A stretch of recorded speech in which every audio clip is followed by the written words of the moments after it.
Fala pessoal, o governo acaba de editar aí a medida provisória, saiu na madrugada desse domingo, com os procedimentos a serem adotados aí na parte trabalhista. Não foge muito do vídeo anterior que a gente publicou, né? E agora a gente vai dar só uma pincelada rápida aí do que foi alterado. Vocês já devem ter recebido aí um resumo dessas alterações, então vamos lá, resumão aqui, Corona News para vocês. Primeiro, questão do teletrabalho. O que mudou aqui? Agora ele pode ser unilateral, antes ele tinha que ser bilateral, antes ambas as partes concordando. Agora não, pode ser diretamente por determinação da empresa. Pré-aviso de 48 horas, então tem que ter aquela comunicação 48 horas antes, que vai ser o procedimento do teletrabalho, e prevalência do contrato com as normas que vão ser estabelecidas ali naquele trabalho. Férias, mudança significativa na questão das férias. Antecipação, aqueles empregados que não possuíam, né, o período aquisitivo completo, agora é permitido, empregados com menos de um ano podem gozar dessas férias. Pré-aviso, tem que ser agora no mínimo de 48 horas, no máximo, né, vamos colocar 48 horas. O mínimo das férias reduzido para 5 dias, que é bom também.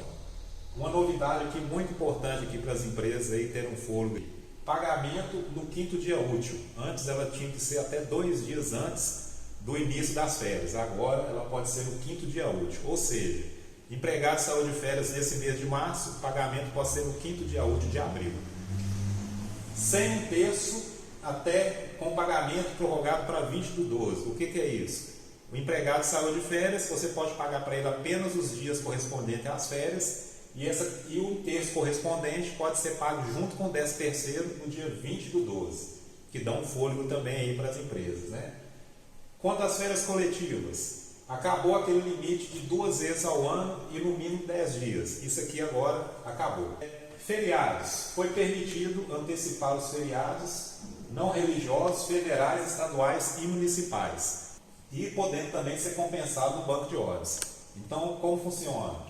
Vocês vão ver lá quais os feriados, pega uma folhinha lá, vê, tem feriado de Tiradentes, da Independência, vão ver, estipular aqueles feriados que vão ser compensados e fazer, né, logicamente, um contrato citando quais os feriados que vão estar cobertos aqui, né, nessa antecipação de feriados. Banco de horas.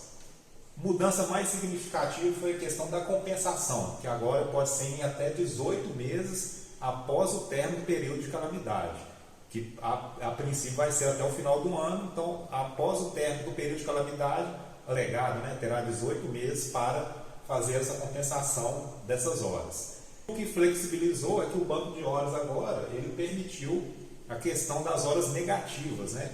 O que é as horas negativas? O empregado fica devendo para a empresa essas horas.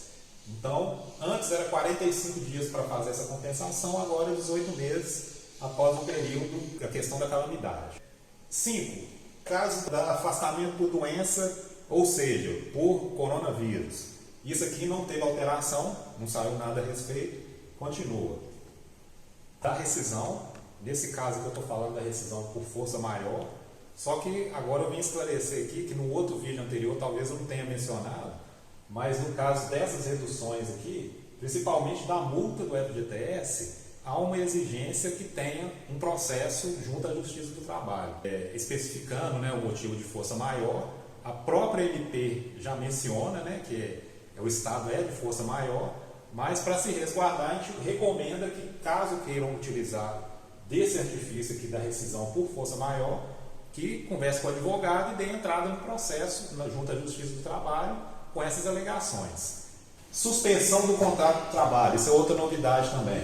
A questão do FGTS, o governo postergou, né, e fez a suspensão desse pagamento dos meses março, abril e maio.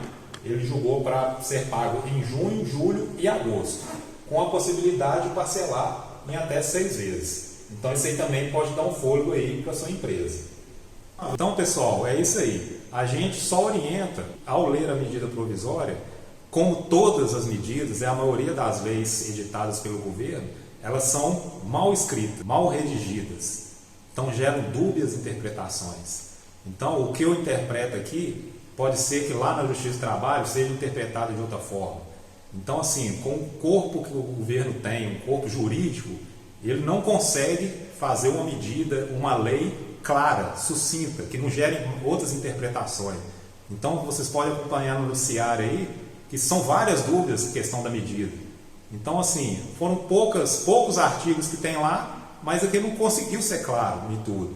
Então assim, a gente está orientando, antes de tomar qualquer decisão, consulte a gente, consulte um advogado trabalhista. E é isso, para evitar a futura demanda, né?